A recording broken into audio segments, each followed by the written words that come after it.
Il était absolument nécessaire que Moïse ne déviât en rien de ce que Dieu lui avait commandé. Pharaon s'était mis à louvoyer et à chercher quelques compromis. Quand il avait senti la main de Dieu s'appesantir sur lui. Si Moïse avait cédé sur un seul point, il aurait été infidèle à celui dont il était l'ambassadeur. Et il eût empêché la délivrance d'Israël. Mais pas un instant, il n'ose oublier Dieu et agir de son propre chef. Offrez des sacrifices à votre Dieu dans le pays, suggère Pharaon. Après tout, pourquoi pas dans le pays, aurait pu dire Moïse. C'est là une immense concession. Nous ne pouvons espérer davantage. Moïse ne tombe pas dans le piège. Dieu a dit à une distance de 3 journées dans le désert, et Moïse sait que cela ne peut avoir lieu autrement. Eh bien, que les hommes seuls aillent au désert, suggère encore le roi. Impossible, Dieu a dit tout le peuple. Eh bien, partez, mais vous laisserez votre bétail.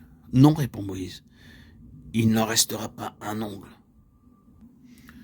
C'est seulement lorsque nous obéissons ainsi absolument, dans les plus petits détails et sans réserve, que nous pouvons connaître cette communion intime avec Dieu, où nous le voyons comme face à face.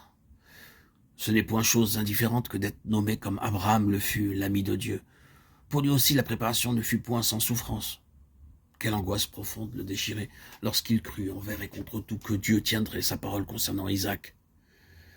Cette intimité où le racheté est comme en la présence même de Dieu et où il jouit constamment de sa communion est accordée à quiconque a surmonté victorieusement l'épreuve, à celui dont la loyauté est absolue, dont la foi est à la hauteur de toutes les circonstances. On a dit qu'une entière confiance entraîne un complet repos, et ceci est vrai lorsqu'il y a une foi entière en celui à qui l'on obéit. C'est la raison pour laquelle nous devrions apprendre à connaître notre Dieu afin d'avoir l'absolue certitude d'être dans sa volonté, d'accomplir ce qu'il veut et d'être entièrement à sa disposition. Moïse connaît mieux celui à qui il obéit. Aussi, il ne se laisse plus écraser par la responsabilité de l'entreprise. Il ne met plus en doute le résultat de cette lutte où il est engagé contre les puissants de ce monde. Moïse cria à Dieu, et ceci est répété de nombreuses fois. Puis il va vers Pharaon et lui parle de telle manière que le roi reconnaît qu'il a affaire avec Dieu lui-même. Nous qui parlons en son nom, puissions-nous tous avoir appris cette leçon, que nous ne sommes que des ambassadeurs et nous effacer tellement que ceux qui entendent le message sachent qu'ils ont affaire à Dieu et non aux messagers.